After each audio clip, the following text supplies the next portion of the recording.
Om Bhadram Karneभिः Shrunuyama Deva Bhadram Pashyemakshabhiryajatra Sthirairangaistुष्टवंशस्तनूभिः Vyashema Devahitam Yadayuः Swastina Indro Vruddashrava Swastina Pusha Vishwaveda Swastina Starksho Arishtanemi Swastino Brahaspatir Dadhatu Om Shanti Shanti Shanti. We are studying the Māṇḍūkya Upaniṣad with Gaudapada's Karikas and Shankar Bhashya on both of them. And we have seen that Shankar is treating Gaudapada's Karikas in the same place as Upanishads. And this book can really be called Gaudapada's Karikas, Mandukya Karikas, in which the Mandukya Upanishad is included in the first chapter. This is how Shankar is looking upon it. Though the Gita Press or even English translation calls it the Māṇḍūkya Upaniṣad with Gaudapada's Karikas and Shankar's commentary, but Shankar himself, we read now. We read the two prayers by Shankaracharya. We read the Shanti Path, the two shlokas of the Shanti Path. And before that, we tried to introduce what is Mandukya Upanishad and what are Karikas. And now we have to come into the Shankara's introductory commentary, which is called correctly as Sambandha Bhashya. That means, Sambandha means connection. So it connects our mind with the commentary which is coming. Shankar's commentary. So it connects our mind with Gaudapada's Karikas. The knowledge given in Gaudapada's Karikas, our mind has to be in a position to receive it. So that position is called the Sambandha. Okay. Now let us see. Om iti etadaksharam idam sarvam tasya upavyakhyanam. That is Shankar's style. He does not say so and so Upanishad. He quotes the first line of that Upanishad. Not necessarily first line. He quotes the beginning words of that Upanishad, which will identify that Upanishad. Now, Om iti etad aksharam idam sarvam comes in various places, even in Chandogya Upanishad. And so, Shankar is quoting here, Om iti etad aksharam idam sarvam tasya upavyakhyanam. So, this is how the book starts. So, this is only the statement on which book I am going to comment. Okay. Then, what it is? Vedantartha Sara Sangraha Bhutamidam. Vedanta, we have to discuss the meaning of each name. Now, let us discuss each word. There are several parts of this word. So, first is Vedanta. Vedanta is looked upon by people in two different ways. Some people say that there are 6 orthodox systems of Indian philosophy. Orthodox means who recognize Vedas as one of the authorities. And in that systems, the highest or the best is Vedanta. But frankly speaking, I am not interested in such Vedanta. I am not interested in a school of thought, maybe best. I am not interested in a system of philosophy. There was one Dr. Mahendra Nath Sarkar, a brilliant scholar of the Calcutta University. And in a lecture he said, you may get the perfect system, but the truth will escape you. Because truth is something to be realized. Remember his sentence. You may get a perfect system, but truth will escape you.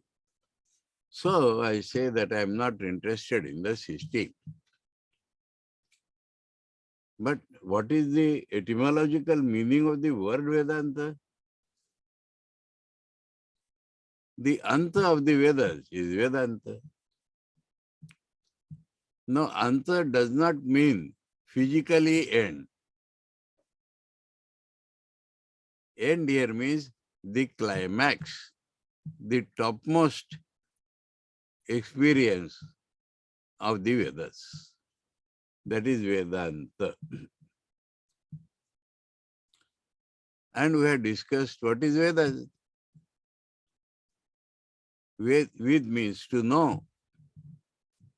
So Veda should mean knowledge. But all knowledge is not included in the Vedas. The idea is that if an ordinary man's five senses are able to gather some knowledge and you apply reasoning and build up some more knowledge on that, Vedas are absolutely not interested in that knowledge. Absolutely not interested. They say it is the field of physical science. You go and study there. Knowledge which can be gathered by an ordinary man's five senses and any amount of reasoning built on that is, according to Swami Vivekananda, physical sciences, not in the Vedas. Vedas means the subtler knowledge which is not available by the five senses of ordinary man. Why I am again and again using the word ordinary man? Because yogi also has five senses. A jnani also has five senses. A bhakta also has five senses. But he gathers different type of knowledge by that. Swami Vivekananda's words, Yogaja Sukshma Shakti Grahya. Yoga means any method followed for the realization of absolute reality. Yogaja means born of that. Born of a method, practical method for attaining reality that reveals certain knowledge. Sukshma Shakti, it releases subtler powers in us which are always there but dormant because we are not using them. So they arouse those powers. And by those powers we gain some knowledge, which is never included in the physical sciences. Their field is different. This knowledge is called Vedas. We may say all the subtler knowledge is Vedas.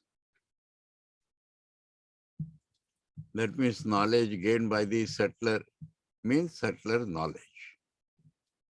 Now the subtler knowledge, again, we have discussed every time, can be roughly divided in three parts. The most important point is the knowledge of consciousness associated with matter.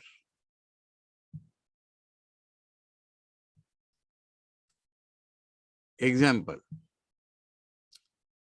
when I become aware that I am not matter, I am consciousness, somehow associated with this individual psychosomatic unit, physio-mental unit. Simultaneously, I am aware that in the cosmic world which is before me,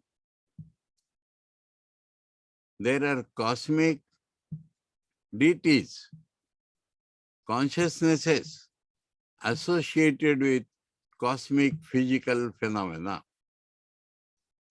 Cosmic, that means fire in my kitchen, your kitchen, everybody's kitchen, fire in the forest, fire in my stomach, we digest food, fire in the ocean. All these fires are one. And in that physical form called fire, there is a consciousness dwelling. This is called Agni Devata. Understood? Like that, water Devata, Vriksha Devata, Vana Devata, that means tree has a god in it. The forest has a god in it, consciousness. And when there are gods, there is a king of gods, Indra. So, Devata Gyan. The first type of subtler knowledge is Devata Jnana.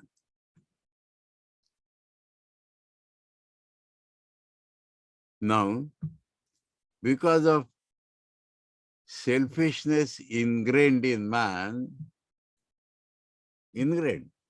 because if I am consciousness, somehow associated with this body and mind, the essential quality is selfishness.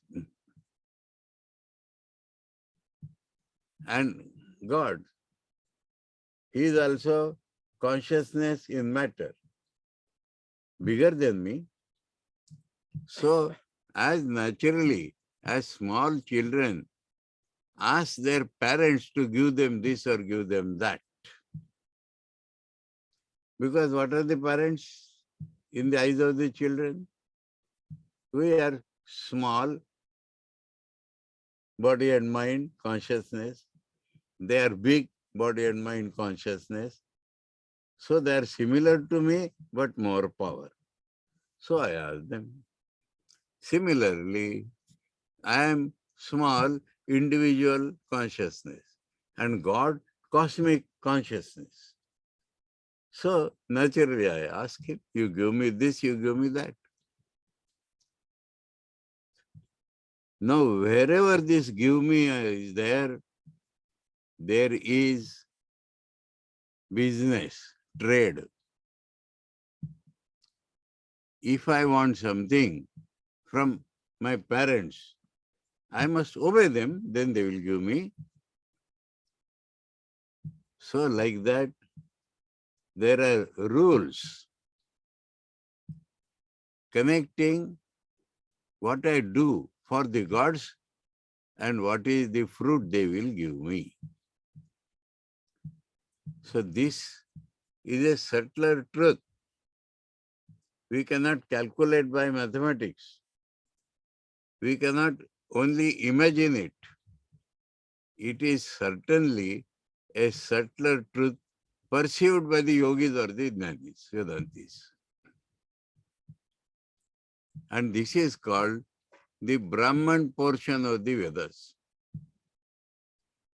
Vinayog and results. Okay. Now there is a third type of subtler knowledge, that subtler entities combine to give us grosser entities. We can take an example from science. That proton, electron, neutron, photon, God particle, these particles are not supposed to be seen by the naked eyes. But they make the matter which is perceptible by the gross eyes. Now there the scientists imagine these particles. They do not propose that we can see them. Now in the Indian idea,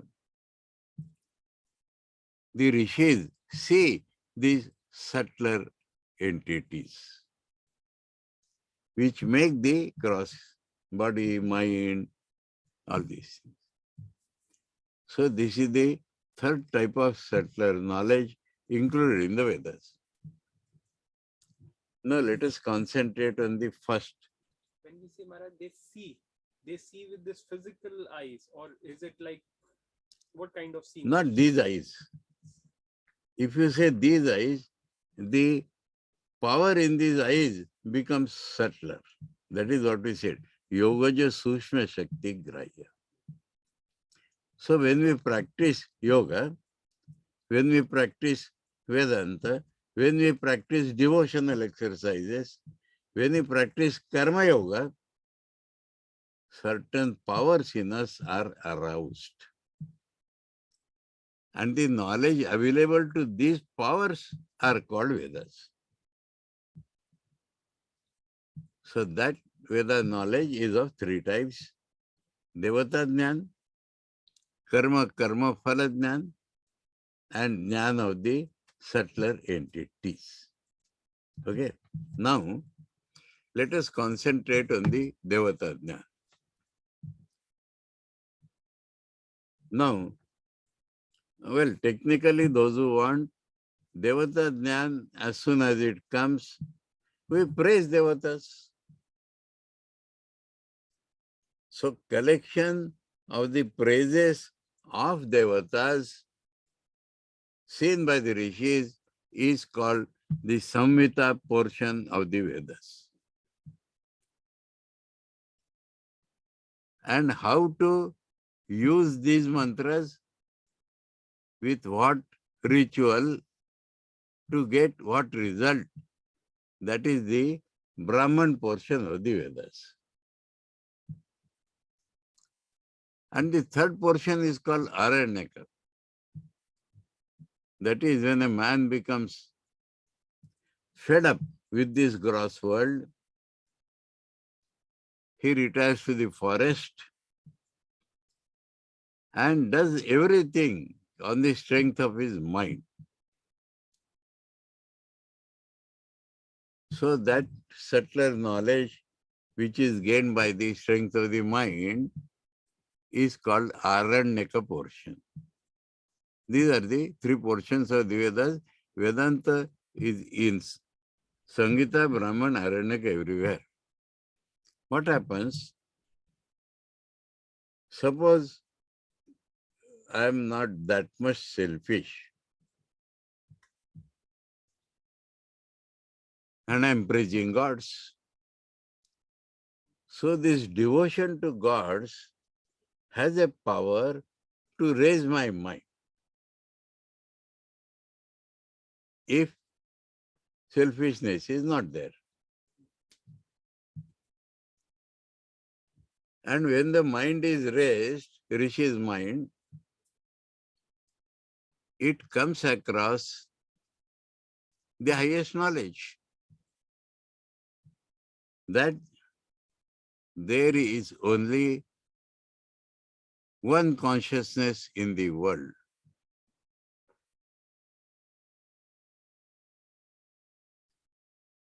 Now what happens?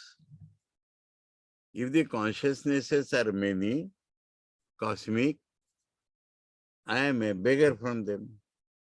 My consciousness is separate. But if there is only one consciousness, then my consciousness does not have a place to stand other than that. So a jump comes from Devata Jnan to Brahma Jnan. That is the culmination of knowledge. That is Vedanta. Okay? We discussed these things a little in the beginning, Upanishad and Vedanta. So, now here because the word has come Vedanta. Now Vedanta, where is it available? Within the Vedas, books called Upanishads. Now, Upanishads are words carrying meanings. So some people memorize Vedas, but some people find the meaning of Vedas. So Vedanta Artha is the second part of the word. Vedanta Artha.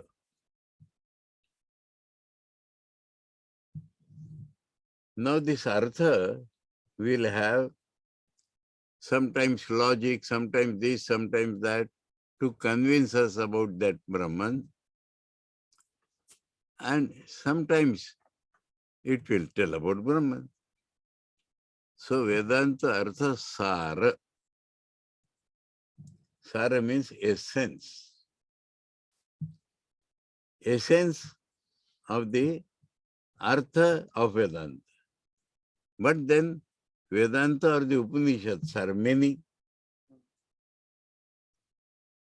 So essence from there, essence from here, essence from here. Vedanta Artha Sara Sangraha Bhutam. That is the first word. Idam.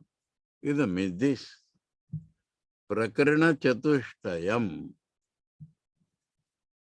So Shankar is dealing with Gaudapada's Karikas as a whole, not Upanishads. Now here two words appear and we have to find their meaning. What is Prakarana?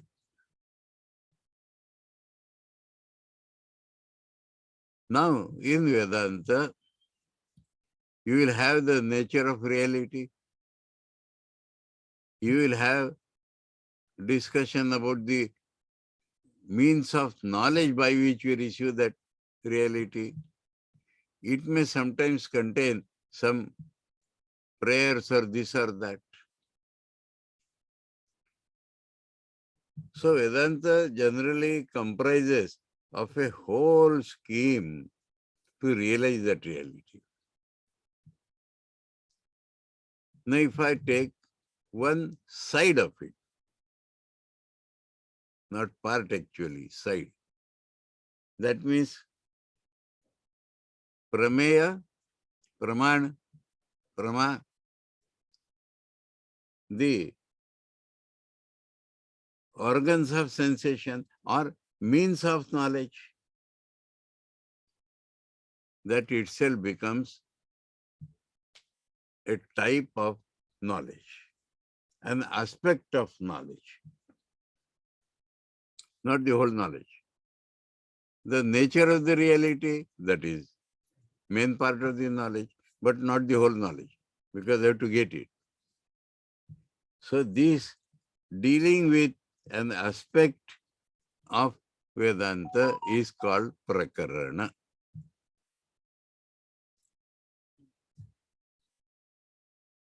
Now here we are dealing with not one Prakarana, not four separate Prakaranas, but a group of four Prakaranas. That means they discuss different aspects of that knowledge, and we are concerned with all those aspects. So, it is a unit consisting of 4 prakaranas. That is called prakarana chatushtaya. Okay. What is there in that prakarana chatushtaya? Vedanta artha sara sangraha. Bhutam prakarana chatushtayam Om ityetad aksharam ityadde arabhyate. So now he is again referring to those first words. Need not refer to the full because he has already separated that. So that is how it starts. That is the first sentence. Now in that the main word has come as Vedanta Prakarana. So it says. Maharaj, what are the 4 here? 4 means what? Which? Huh? चार प्रकरण. हाँ. कौन से 4? बताएंगे Shankaracharya. This book consists of Agama Prakarana, means directly Upanishad. Agama means traditional knowledge. Vaitatya Prakarana, where the unreality of duality will be explained. Advaita Prakarana, the real meaning and content of Advaita will be discussed. And Alata Shanti Prakarana, Shankara will tell you in the next part. That is, people not following Vedas in toto, using Vedas and their brains together, arrive at different results. And we are sometimes baffled. You say like this, it appears very rational. But what about those people? So that affects the sadhaka's mind. And so Gautpad will do, see, they are false. See, by their own logic, you see they are not correct. That is Alata Shanti Prakarana. Okay, we'll come to that. Huh? Prakarana Chatushtayam Om ityetad aksharam ityadi arabhyate. Huh? Ata eva na pruthak sambandha abhideya prayojanani vaktavyani. One strange point here is, Adhikari is not touched at all. Normally, the spiritual study has 4 anubandhas. That means essential prerequisites, without which the study of that book will not be beneficial at all spiritually. Adhikari Vishaya Sambandha Prayojan. Here he does not touch that Adhikari. So I have to take for granted that we know what is Adhikari. We have discussed this in the beginning. Now, Sambandha he takes first of all. Abhideya. Abhideya normally means name. But in this context, it means the subject matter. Okay.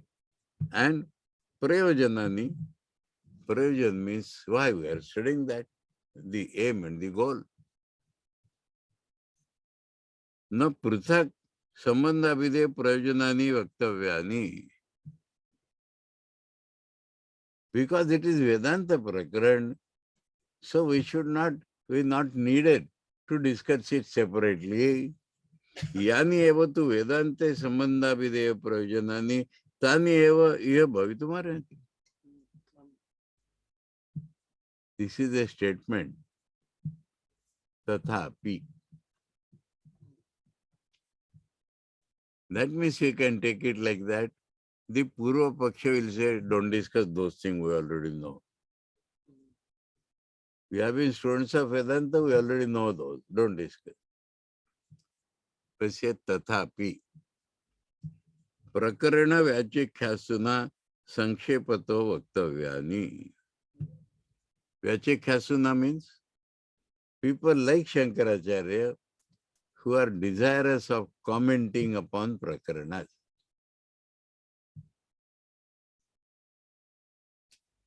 Tathapi, they must tell about it sankshepato.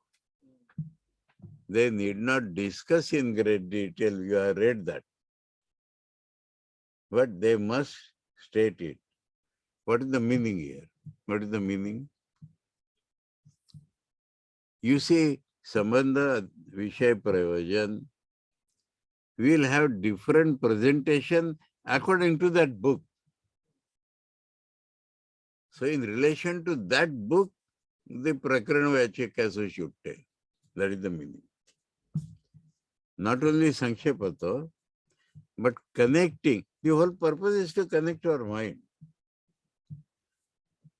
So as per that book, it should be discussed. That is what Shankara is telling. We know Vedanta, okay. But here, in this book, how to think of it, that it should be discussed. That is the first para. Now, the introduction or this very Anubandha, Trayam, not Chatushtayam, about the whole book, about the whole Prakarana Chatushtaya. Tatra means in that respect, Prayojana Vat. What is Vat? Vat has two meanings, like and possessed of. In Hindi, wala, topi wala, batli wala. Prayojana Vat sadhana. To gain that prayojan, we require some sadhana, means. Now the means, such means, which will bring the prayojana automatically. Prayojana wala sadhana.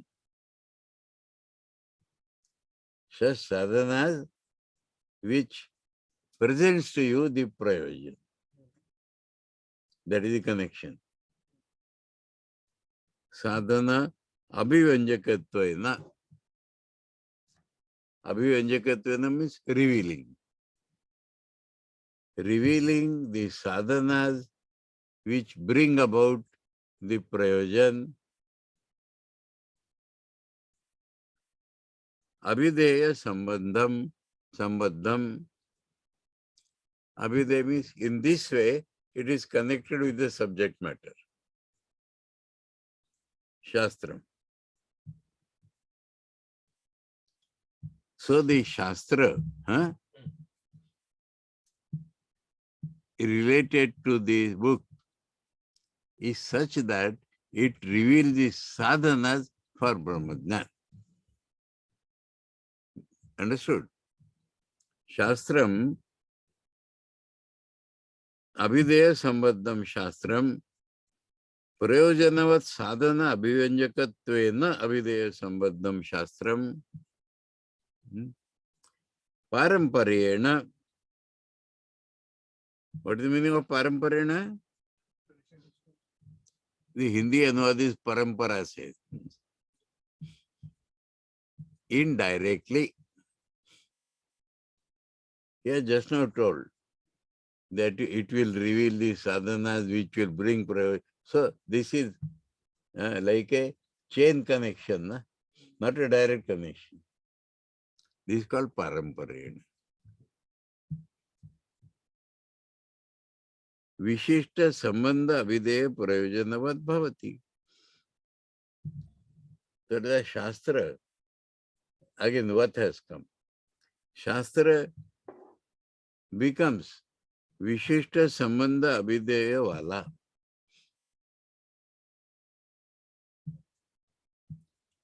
So that is in a nutshell the Sambandha Avideya Prayojan. The Shastra, by revealing the sadhanas for getting at the prayojan, indirectly or by a series connection becomes the Shastra with specific Sambandha Prayojan.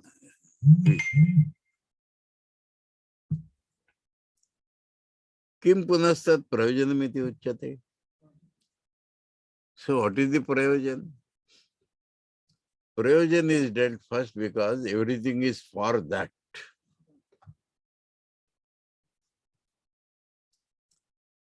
Now it has to be told in the way, in the spirit of this book.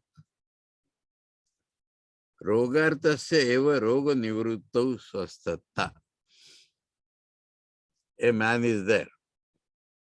We expect the man to be naturally healthy. Naturally.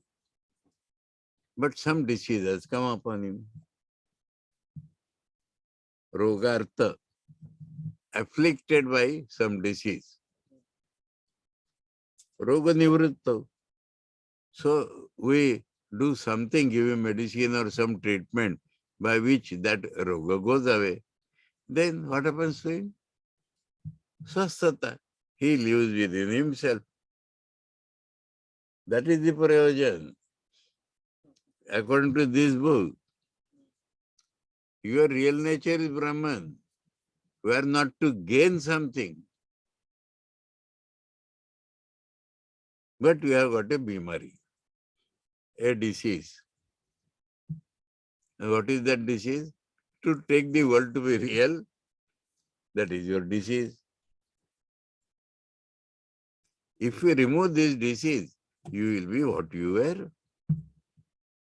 You are Brahman already, but having some disease. If you remove this disease, then you will be yourself. That is the prayojan. Tatha, in the same way, dukkhatmakasya atmano. Atma means self. Small self or big self. Today, our very self has become dukkhamaya. This you have to recognize first. Today's life is filled with sorrow. This is not pessimism, this is the fact of life. Gita says, dukkhalayam ashashvatam. Bhagavan Buddha says, sarvam kshanikam sarvam dukkham. Patanjali says, dukkham eva sarvam vivekinam. So Atma is dukkhatmaka today. Dvaita prapanchasya upashame. Prapancha means manifold. Dvaita prapancha means subject-object division and manifold. Objects are many. Subjects are many. Or one subject and many objects. This is the disease giving us dukkhatmaka atman.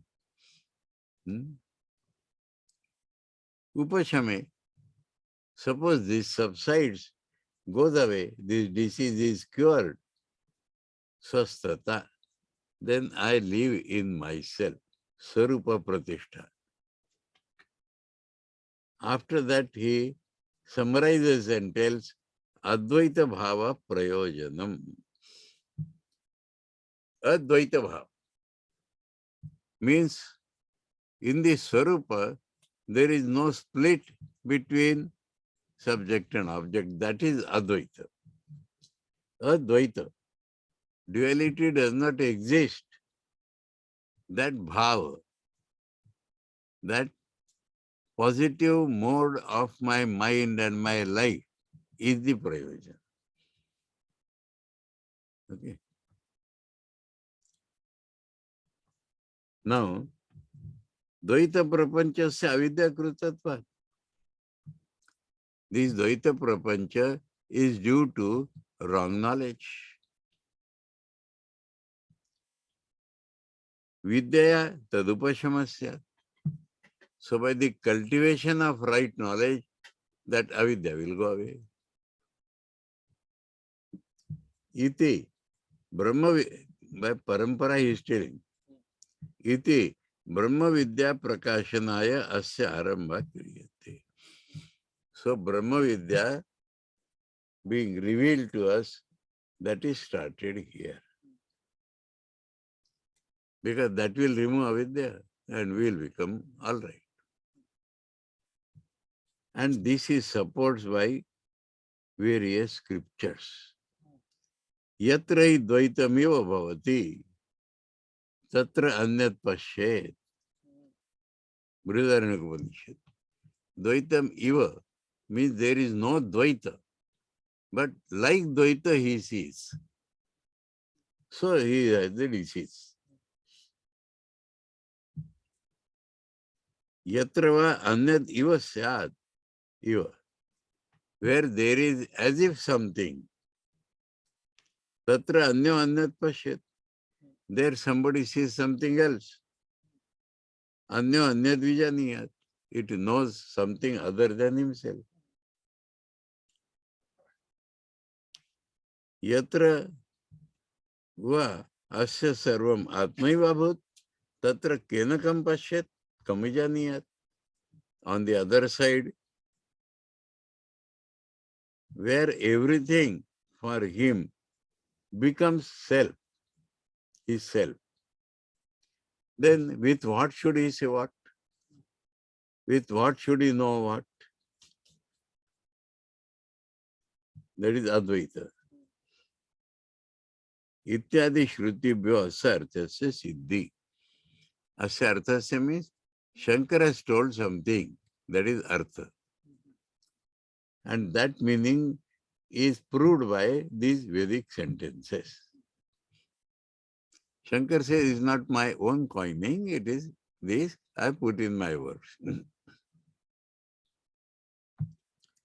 So this is the Upadghat or Sambandha Bhashya for the entire Prakaran Chatushtay. Okay. Now, he describes the connection of each prakarana separately. You had asked now what are the prakaranas? No, he tells that. Tatra tavat. Tatra means in that context. Tavat, that means in that respect.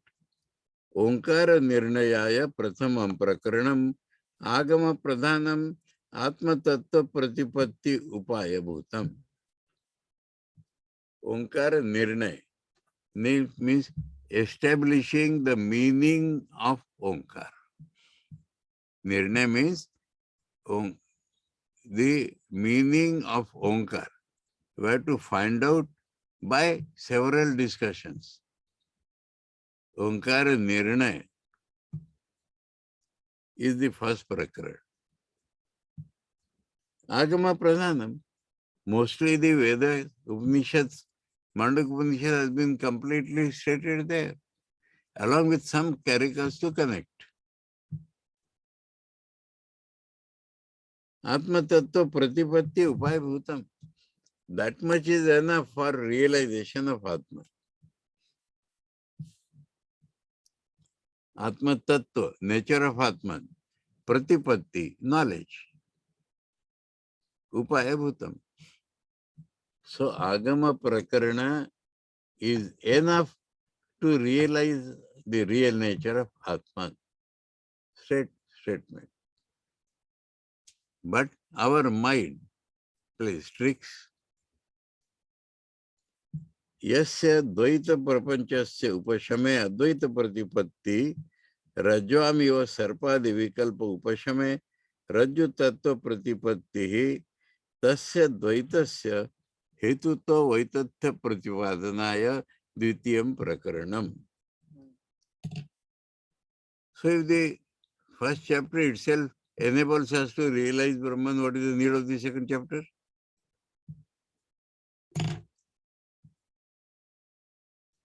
When the Dvaita Prapancha means manifold.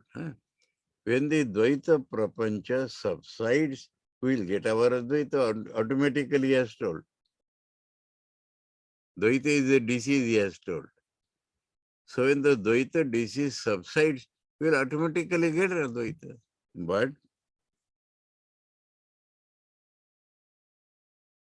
Rajvamiyo Sarpadi Vikalpa Upashame Raju Tattva. Example, in a rope we are seeing the snake, and if the wrong knowledge that it is a snake subsides, we will see the rope. Like that. Like that, when the Dvaita appearance will cease, we will get Advaita. Tasya Dvaitasya Hetutva Vaitatya Pratipadanaya. So apply reason to find that this Dvaita is not real. You understand the meaning. Let us go to the spirit now. Huh? I start trying to realize Brahman, and I experience Dvaita. So the point comes, when I experience it, how do you see? So that is the point. So my experience of Dvaita is the first obstruction. And experience only changes our life. So that becomes a mental block. We don't want to go to the Advaita because Dvaita is so real. All right. Reason it out and you will find Dvaita is not real. That is where the reason comes. Hetu to Vaitatya Prakarana. Vaitatya means not like that. Opposite, unreal. So when this becomes a mental block, use your reasoning to find out that it is not true. For that is the second prakarana. Because this will become a mental block. So that will clear it and then you will realize. Now what happens there? Tatha advaita syapi vaitatya prasanga praptau. That means you are using reason. If you allow reason to freely move, it will deny even Advaita. If reason is given freedom, it will deny even the Advaita. Swamiji has said, Shankar also will say, that if you do not get Vedas, no Rishi Vakya, nothing, free reason, independent reason, then everything which appears is false. So you say we experience Advaita, same thing, it will also be false. Swamiji says, if you leave reason independent, it has to end in nihilism. Not only the world is false, but there is no reality at all. That is what happens. If you allow reason to be freely moving, it will deny even the Advaitic truth. It will bring you to nihilism.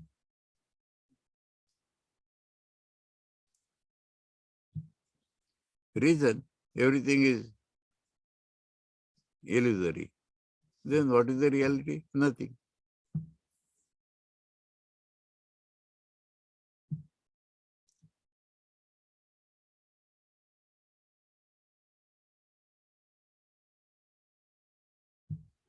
Prasanga praptau. Such prasanga comes. If you leave reason independent, it disproves Advaita also. Such prasanga comes. But Maharaj, where to end the freedom of reason? Huh? At what point to end the freedom of reason?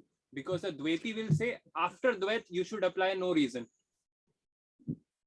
reason should not be independent. No, not that don't have. There is a reason which follows what the rishis are telling.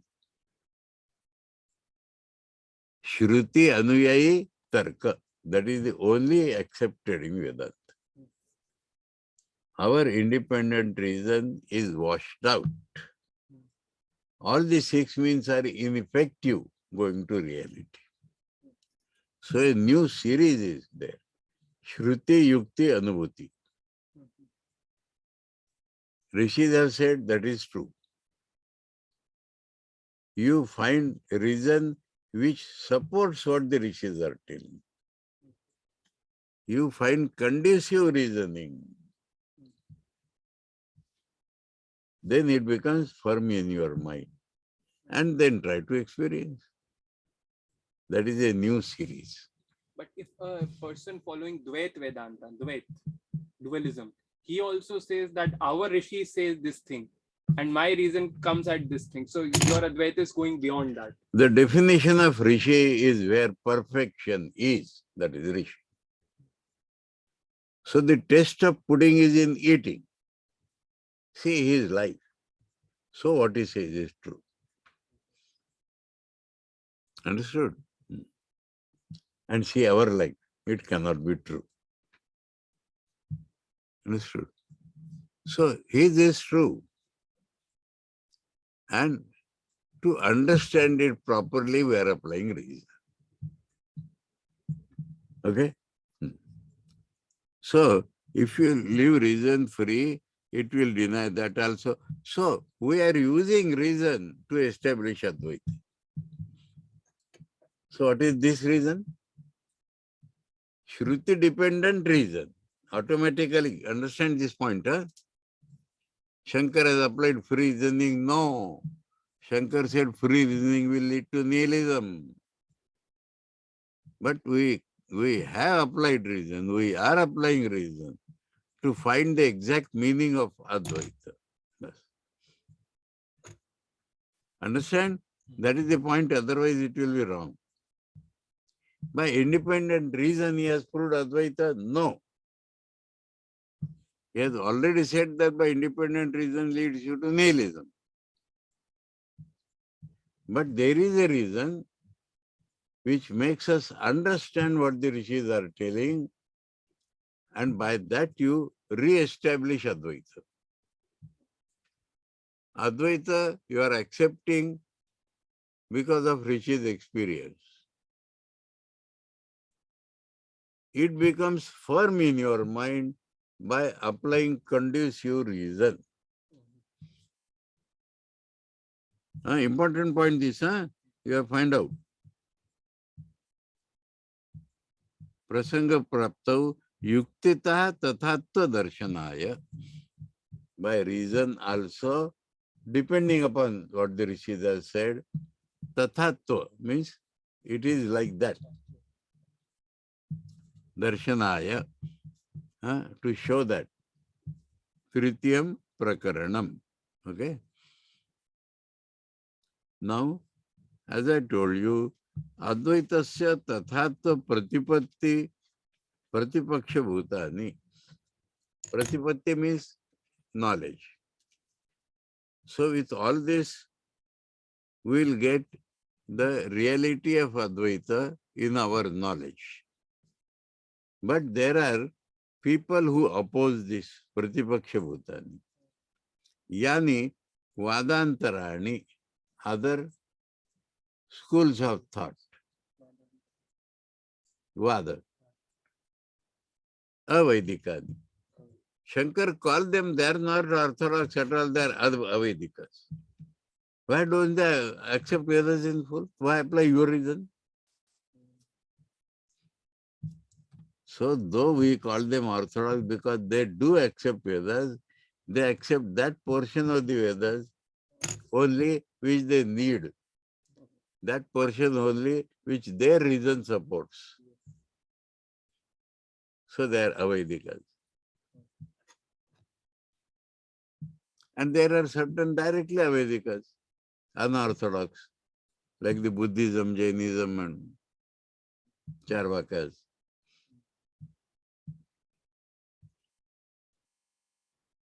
प्रतिपक्षभूतानि यानि वादान्तराणि अवैदिकानि तेषाम् अन्योन्य विरोधित्वात्. No, because logic, reason is very useful to disprove what is wrong, but it cannot set up what is right. So we find they are opposing each other. Sankhya is opposite to Vaisheshik, Vaisheshik opposite to Sankhya. Sankhya, Vaisheshik, all are negated by Buddhism. So paraspar they falsify.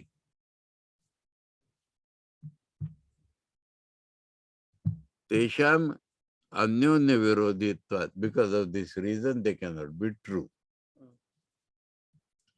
Vedanta does not falsify anything. He says, yes, yes, yes. If you critically analyze, you will find you are telling our thing only.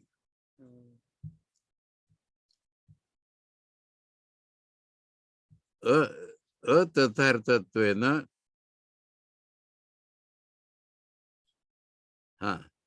Because they are opposite to each other, so they are not real. Tad upapatti vireva nirakaranaya. Now this tad upapatti should be understood in two lots. Tad in general, their reasoning. And tad means that particular. So, we do not tell what is our reasoning. But you have a reasoning. And you apply your reasoning itself completely, your thing is falsified. Yes. Swamiji has said, if you take any system to its logical conclusion, you will get Vedanta. They apply reason half-heartedly.